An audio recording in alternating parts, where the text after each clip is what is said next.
Alors, dans ce cours, on va parler de try catch en Transact SQL. Donc, comme vous savez, try catch, c'est quoi? Ça permet de gérer les exceptions que vous connaissez dans les autres langages de programmation tels que C, C#, C++.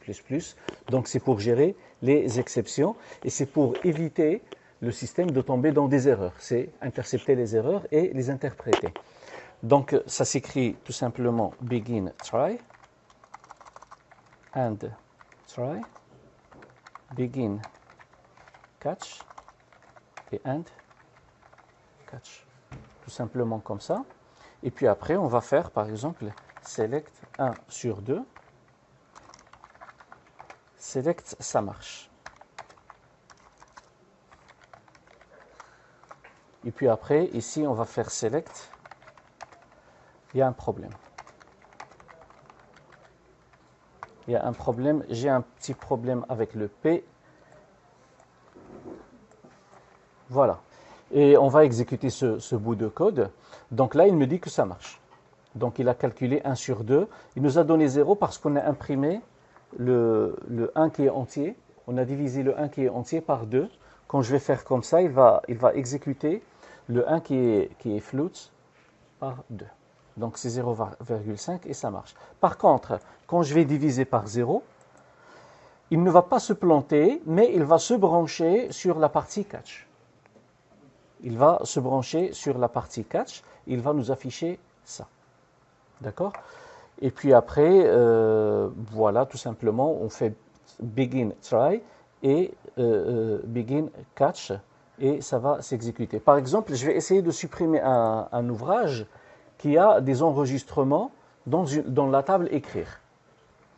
Il y avait une contrainte d'intégrité avec onDelete cascade, je l'ai enlevé, comme ça. Quand je vais essayer maintenant de supprimer l'ouvrage, il va trouver comme quoi il a des enregistrements dans une table connexe, et il va se planter, il ne va pas me laisser le faire. Donc on va faire par exemple select étoile from écrire, select étoile from écrire, use librairie.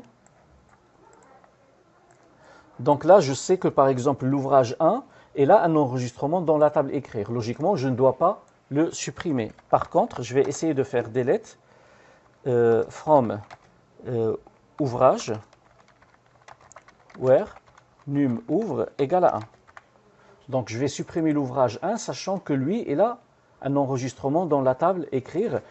La relation entre les deux tables, j'ai supprimé onDelete cascade.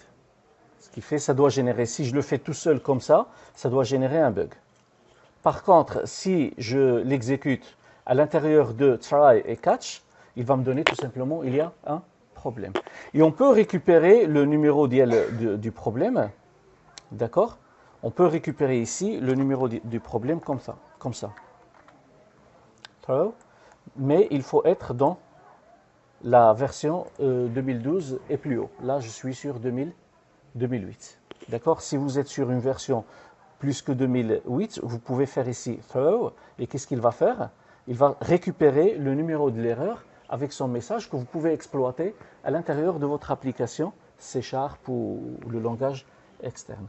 Donc tout simplement, avec begin, try, end, try, vous mettez les codes qui sont susceptibles de générer des erreurs et vous les interceptez à l'intérieur de catch et vous faites quelque chose d'alternatif ou tout simplement vous retournez un message